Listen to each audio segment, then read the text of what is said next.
What is up, you guys? Welcome to today's video. Today's video is going to be a vintage Chanel bag reveal. So today I'm going to share with you where I got it from. I'm going to go over the specs. I'm going to share with you how much I paid. I'm also going to share with you how I do a DIY bag spa at home and share with you the products that I use. And I'm also going to share with you my thought process behind the purchase of this bag. But before I jump right in, I'd just like to introduce myself for those who are new. Hello, my name is Kim and I'm a crazy bag lover. I live and breathe bags. I love jewelry. I love fashion. If that's your cup of tea, I would love it if you would stick around and subscribe. I'd also love it if you would click the notification bell as well so you don't miss out on my future uploads. And with that being said, let's jump right into this video. So it came in this vintage Chanel box, which is a little bit worse for wear. I wasn't expecting it to come with a box, but it's great that they provided one. Inside this plastic pocket was my authenticity card, which I've left inside the bag, and also a little white swing tag. It says Chanel here, a little bit of Japanese on the back here. So I did purchase one from a Japanese seller, and then it came in this white dust bag, and this dust bag is in extremely good condition. Can you guys guess what sort of Chanel bag this is? Ta-da! This is a vintage Chanel classic flap. It's in the medium large size, white lambskin with 24 karat plated gold hardware. It's in a really good condition for its age. This one is a 1 series, which means that this one came out in 1989, which means that this bag is 31 years old. As soon as I saw the clasp and just how gorgeous the 24 karat yellow gold pops against the ivory white, I just fell in love. It's golden to a point where it's almost orangey rose gold. It's just stunning. I was on the hunt for a white Chanel classic flap. I thought to myself, if I cannot find a really nice white vintage Chanel classic flap, then I will consider one from the boutique. However, given the price point, it needs to be perfect. I was close to purchasing a small white classic flap with a caviar leather champagne gold hardware. The champagne gold hardware didn't pop against the white caviar, which in my opinion can wash out the bag. The price on a small classic flap in the boutique at the moment is about $9,800. I wasn't really keen on spending that much. It's nearly $10,000, which is crazy money. Now, when it comes to vintage Chanel classic flaps, I noticed that a lot of them have corner wear or discoloration on the corners of the flap, the corners of the bag, the back pocket. Outside, it is in pretty good condition. Very little scuffing, very little discoloration, very little corner wear.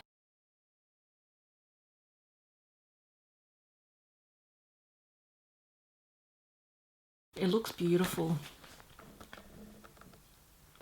When you open this bag up, there would have a little leather tab. This one has fallen off this bag, so it has exposed the zipper, and the zipper has made like 1 or 2 little indentation marks. However, that doesn't bother me. I can probably find like a little piece of leather and glue it on.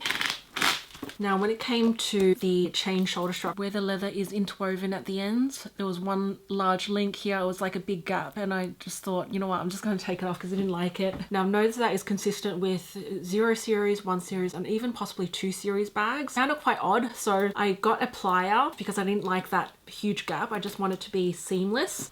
On one side it says Chanel, and then it says made in France on the other side. And it also came with the authenticity card, and it's a 1 series bag. Now, the inside is in really good condition still for a vintage Chanel bag that is 31 years old. Now, the quilting on this vintage Chanel classic flap is flat and it's even throughout. It's not one of those Chanel vintage flaps that has deflated quilting, which I'm not the biggest fan of the look of that. So you don't see any like dipping within the quilts. I'll share with you my other classic flap, which is 14 to 15 years old.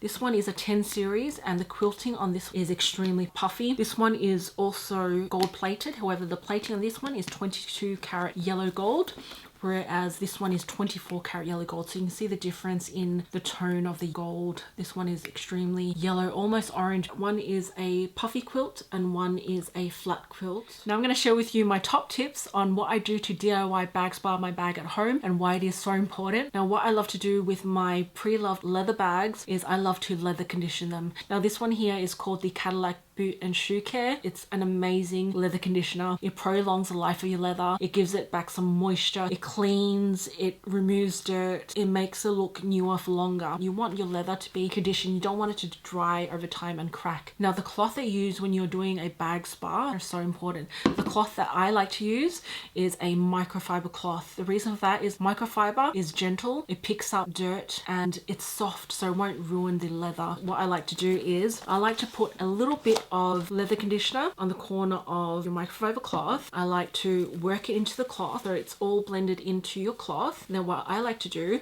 work the leather conditioner in circular motions throughout your bag. Go over every inch of the bag. But when you're working on the corners, do go gently. You don't want to overdo it. If you rub, you could actually damage the corners. So make sure that you are gentle, especially in the corners. You can dig a little bit deeper on like larger surface areas, but when it comes to corners, please be gentle. Once you've leather conditioned the whole of the bag, what I like to do is on another corner of the cloth, dry section, dry it off, get rid of any excess leather conditioner and buff it out and make it look really nice and clean. I like to recycle packaging from my online orders. So this one came from a shoebox I purchased from my Alexander McQueen sneakers.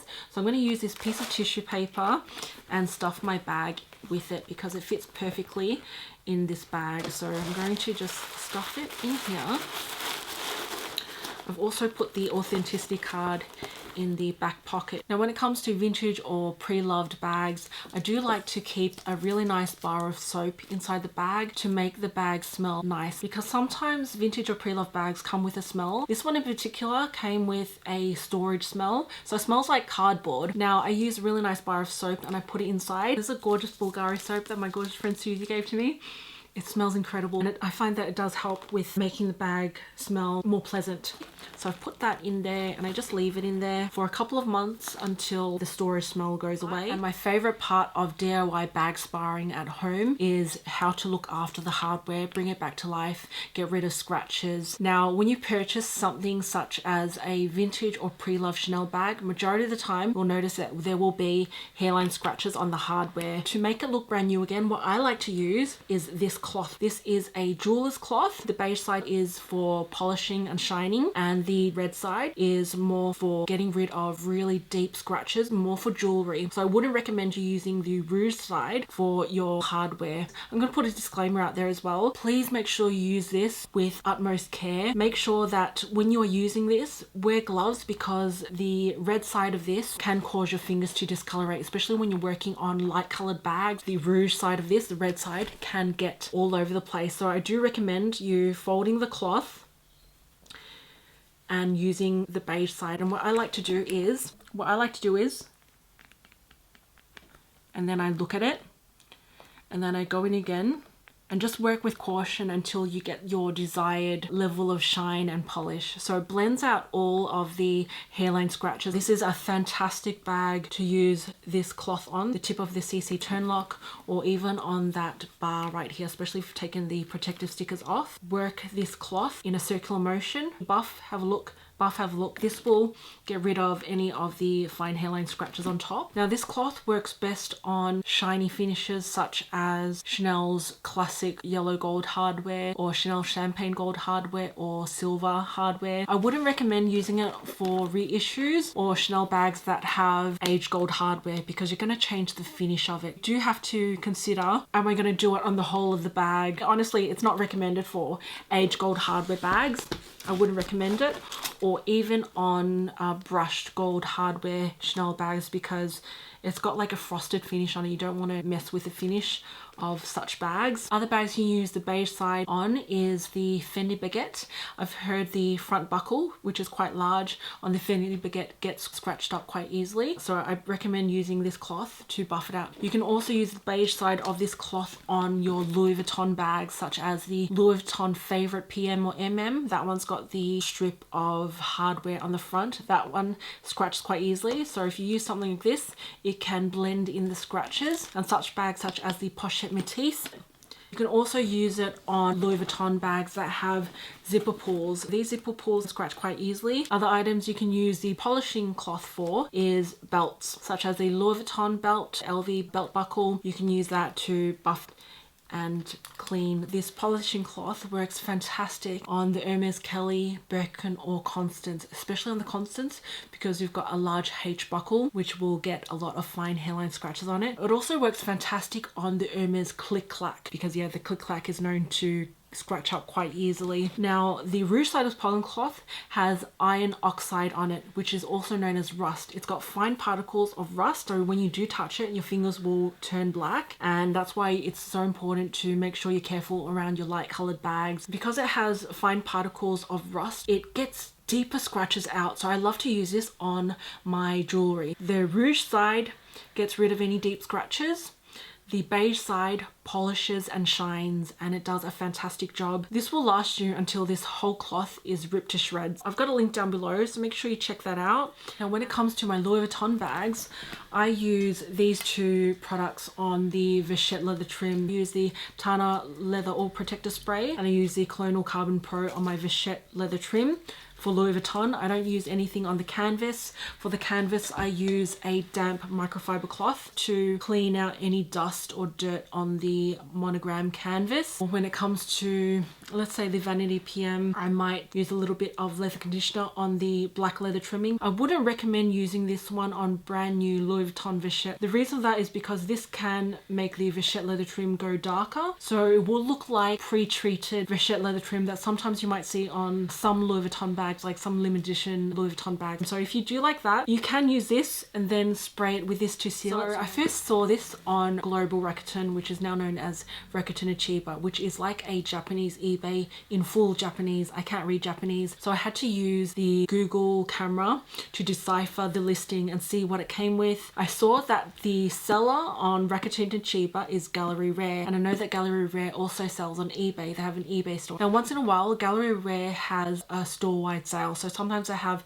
5% off everything, sometimes they have 10% off everything, and this time throughout their whole eBay store they had 10% off. So it was newly listed, but it was 10% off. So I thought, oh, that's a fantastic price. And they also had a make an offer button, so it was discounted, but then you can make an offer. I made them an offer and they gave me an extra $50 US off the price of this, which I thought was fantastic. So I bought this one for $2,610 US. They couldn't ship it via EMS because there were restrictions with EMS shipping to Australia. They were cutting off all shipments, so they sent it via DHL. With DHL, I paid duties and taxes on top. I paid a combined total of 10% taxes, 5% duties and government fees. I paid about $650 on top of that. So all up, this bag worked out to be about 4,300 and something Australian dollars. Gallery Rare ranked this bag as fair condition. I think this bag is good condition or slightly very good condition. What I've noticed is that they always like to downplay the condition just so that when you receive, you're like, wow, it's better than expected, because they are quite strict with their ranking. And because it was ranked at fair condition, the pricing of it was a good price. Actually, I think I got some cash back on this purchase. I just love the look of vintage Chanel lambskin flaps. I think they aged beautifully, and I just love lambskin. Chanel lambskin flaps used to cost a few $100s more, about $330 more than a caviar flap. I want to branch out and purchase, you know, more light colored bags. So yeah, I'd love to know your thoughts on my latest acquisition. I just love it. You know, sometimes you find like such hidden gems that are so much better than purchasing like an item brand new from the boutique. Like, these items have a little bit of history. It's already got a story behind it, which automatically makes it a lot more special. I mean, if this one came from Rue Cambon, you know, and you purchased from Rue Cambon, you can remember that story of when I traveled to Paris and purchasing Rue Cambon. But this one has history already because it's from 1989. It's 31 years old. Where did this bag travel to? So this is definitely my oldest ever Chanel bag, and I love it so much, and it's found a new home, a new mummy, and can't wait to take her out. And spring summer is here, so yeah, can't wait to use her. Just quickly before you guys go, I just wanted to mention this little guy here. I purchased this one pre-loved, and I'll link the video up here if you guys missed that out.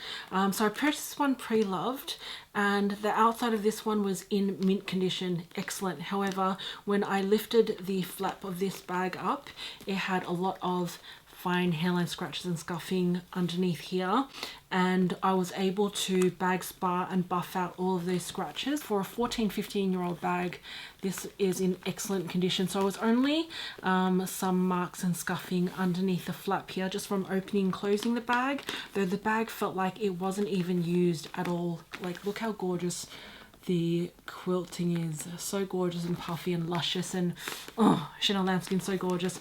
So I used that same method. This is such a good leather conditioner. Put it on the cloth, and went in circular motions, brought it back to life, and it looks brand new again. This lambskin is, I think, a lot better quality than the lambskin. Actually, they feel quite firm. However, the lambskin on the newer Chanel bags feels a lot more delicate and a lot more softer than vintage ones like this and like that one just put on the shelf. So yeah, I absolutely love it, and I do recommend DIY bags, sparring your bags every so often to nourish it, give it some love, give it some life, and make it look brand new again. I got this one maybe 2 months after I sold my Chanel medium large classic flap in caviar gold hardware that I got from the Rue Cambon boutique in Paris. I sold that because I wasn't reaching for it and I wanted like something more classic. This looks luxurious and so deluxe. It glistens, it's stunning. So I love the puffy quilts, and yeah, this one was definitely a gem of a find. All right, bye.